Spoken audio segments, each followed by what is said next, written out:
Today's Bible reading for February 2nd. The Old Testament reading is from Exodus chapter 15, verse 19 to chapter 17, verse 7. When Pharaoh's horses, chariots, and horsemen went into the sea, the Lord brought the waters of the sea back over them.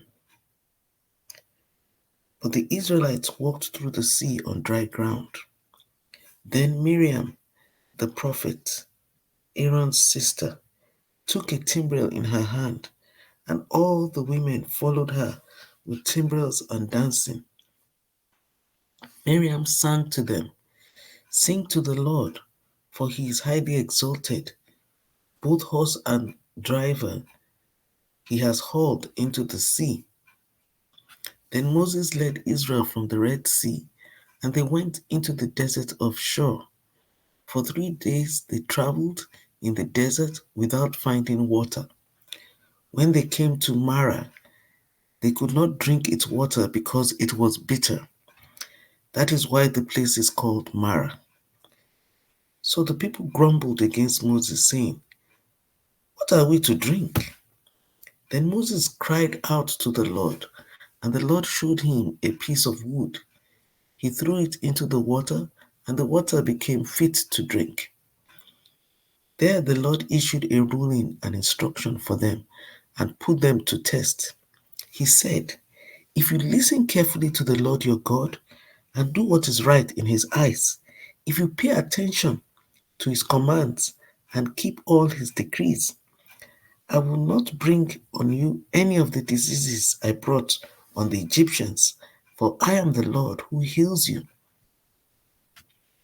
Then they came to Elim, where there were 12 springs and the 70 palm trees, and they camped there near the water. The whole Israelite community set out from Elim and came to the desert of Sin, which is between Elim and Sinai. On the 15th day of the second month, after they had come out of Egypt, in the desert, the whole community grumbled against Moses and Aaron. The Israelites said to them, "If only we had died by the Lord's hand in Egypt. There we sat around pots of meat and ate all the food we wanted. But you have brought us out into this desert to starve this entire assembly to death." Then the Lord said to Moses, "I will rain down bread from heaven for you. The people are to go out each day and gather enough for that day. In this way, I will test them and see whether they will follow my instructions. On the 6th day, they are to prepare what they bring in, and that is to be twice as much as they gather on the other days." So Moses and Aaron said to all the Israelites, "In the evening you will know that it was the Lord who brought you out of Egypt, and in the morning you will see the glory of the Lord, because he has heard your grumbling against him. Who are we that you should grumble against us?" Moses also said, "You will know that it was the Lord when he gives you meat to eat in the evening and all the bread you want in the morning, because he has heard your grumbling against him. Who are we? You are not grumbling against us, but against the Lord." Then Moses told Aaron, "Say to the entire Israelite community, 'Come before the Lord, for he has heard your grumbling.'" While Aaron was speaking to the whole Israelite community, they looked toward the desert, and there was the glory of the Lord appearing in the cloud. The Lord said to Moses, "I have heard the grumbling of the Israelites. Tell them, at twilight you will eat meat, and in the morning you will be filled with bread. Then you will know that I am the Lord your God." That evening, quail came and covered the camp, and in the morning there was a layer of dew around the camp. When the dew was gone, thin flakes like frost on the ground appeared on the desert floor. When the Israelites saw it, they said to each other, "What is it?" for they did not know what it was. Moses said to them, "It is the bread the Lord has given you to eat. This is what the Lord has commanded. Everyone is to gather as much as they need. Take an omer for each person you have in your tent." The Israelites did as they were told. Some gathered much, some little.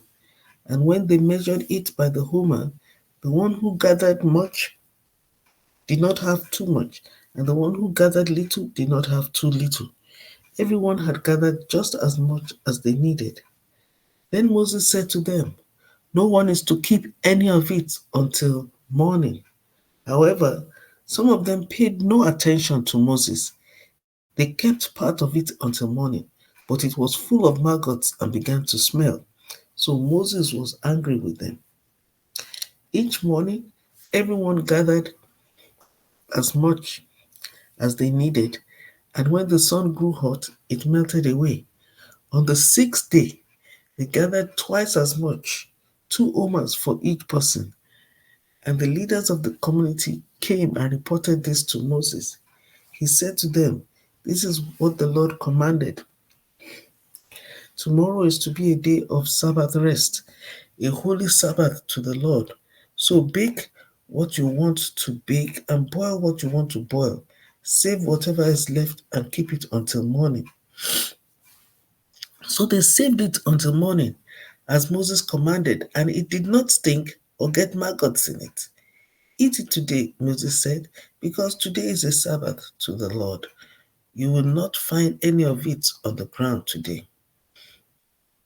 6 days you are to gather it, but on the seventh day, the Sabbath, there will not be any." Nevertheless, some of the people went out on the seventh day to gather it, but they found none. Then the Lord said to Moses, "How long will you refuse to keep my commands and my instructions? Bear in mind that the Lord has given you the Sabbath. That is why on the sixth day he gives you bread for 2 days. Everyone is to stay where they are on the seventh day. No one is to go out." So the people rested on the seventh day. The people of Israel called the bread manna. It was white like coriander seed and tasted like wafers made with honey. Moses said, "This is what the Lord has commanded. Take an omer of manna and keep it for the generations to come, so they can see the bread I gave you to eat. So they can see the bread I gave you to eat in the wilderness when I brought you out of Egypt." So Moses said to Aaron, "Take a jar and put an omer of manna in it. Then place it before the Lord to be kept for the generations to come." As the Lord commanded Moses, Aaron put the manna with the tablets of the covenant law so that it might be preserved. The Israelites ate manna 40 years until they came to the land that was settled. They ate manna until they reached the border of Canaan. An omer is 1/10 of an ephah. The whole Israelite community set out from the desert of Sin, traveling from place to place as the Lord commanded.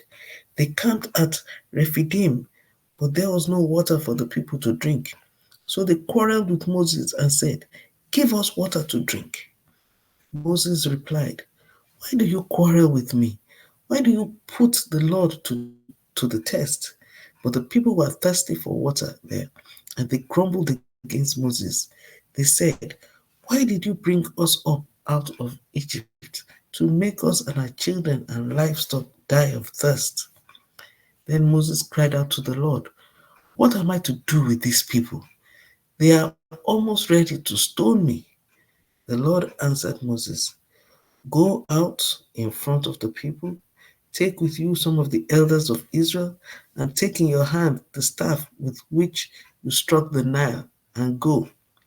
I will stand there before you by the rock at Horeb. Strike the rock, and water will come out of it for the people to drink." So Moses did this in the sight of the elders of Israel. And he called the place Massa and Meribah, because the Israelites quarreled and because they tested the Lord, saying, "Is the Lord among us or not?"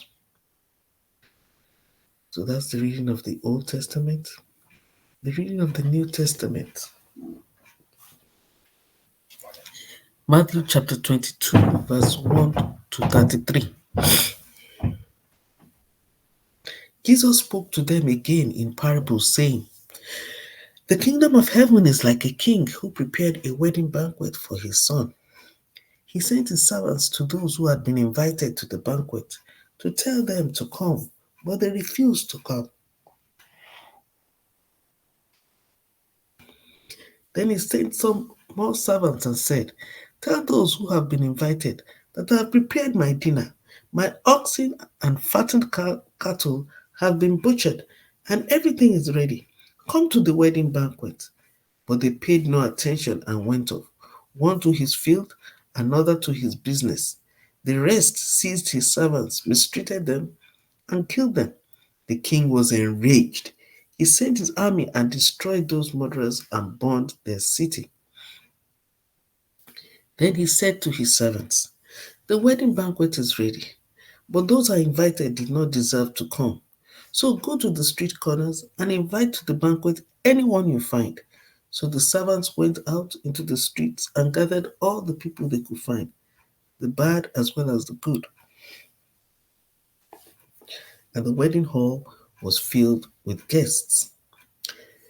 But then the king came in to see the guests. He noticed a man there who was not wearing wedding clothes. He asked, 'How did you get in here without wedding clothes, friend?' The man was speechless. Then the king told the attendants, 'Tie him hand and foot and throw him outside into the darkness, where there will be weeping and gnashing of teeth. For many are invited, but few are chosen.' Then the Pharisees went out and laid plans to trap him in his words. They sent their disciples to him along with the Herodians. 'Teacher,' they said, 'we know that you are a man of integrity and that you teach the way of God in accordance with the truth. You aren't swayed by others because you pay no attention to who they are. Tell us then, what is your opinion? Is it right to pay the imperial tax to Caesar or not?' But Jesus, knowing their evil intent, said, 'You hypocrites, why are you trying to trap me? Show me the coin used for paying the tax.' They brought him a denarius, and he asked them, 'Whose image is this, and whose inscription?' 'Caesar's,' they replied. Then he said to them, 'So give back to Caesar what is Caesar's, and to God what is God's.' When they heard this, they were amazed, so they left him and went away. That same day, the Sadducees, who say there is no resurrection, came to him with a question. 'Teacher,' they said, 'Moses told us that if a man dies without having children, his brother must marry the widow and raise up offspring for him. Now, there were 7 brothers among us. The first one married and died, and since he had no children, he left his wife to his brother. The same thing happened to the second and third brother, right down to the seventh. Finally, the woman died. Now then, at the resurrection, whose wife will she be of the 7, since all of them were married to her?' Jesus replied, 'You are in error because you do not know the scriptures or the power of God. At the resurrection, people will neither marry nor be given in marriage. They will be like the angels in heaven. But about the resurrection of the dead, have you not read what God said to you? I am the God of Abraham, the God of Isaac, and the God of Jacob. He is not the God of the dead, but of the living.' When the crowds heard this, they were astonished at his teaching." So that's the reading from the New Testament. Now, the reading from the Psalms. Psalm 27, that's a psalm of David. The Lord is my light and my salvation. Whom shall I fear? The Lord is the stronghold of my life. Of whom shall I be afraid? When the wicked advance against me to devour me, it is my enemies and my foes who will stumble and fall. Though an army besiege me, my heart will not fear.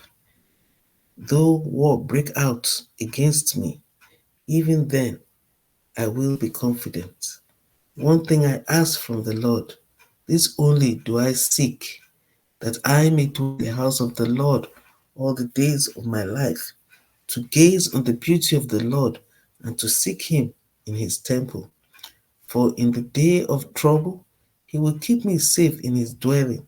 He will hide me in the shelter of his sacred tent and set me high upon a rock. Then my head will be exalted above the enemies who surround me. At his sacred tent I will sacrifice with shouts of joy. I will sing and make music to the Lord. Praise the Lord. Now, the reading Psalms for today, February 2nd. Proverbs, so reading from the Proverbs for today, February 2nd. Proverbs chapter 6, verses 20 to 26. My son, keep your father's command and do not forsake your mother's teaching. Bind them always on your heart. Fasten them around your neck. When you walk, they will guide you. When you sleep, they will watch over you. When you are awake, they will speak to you. For this command is a lamp, this teaching is a light, and correction and instruction are the way to life, keeping you from your neighbor's wife, from the smooth talk of a wayward woman. Do not lust in your heart after her beauty, or let her captivate you with her eyes. For a prostitute can be had for a loaf of bread, but another man's wife preys on your very life.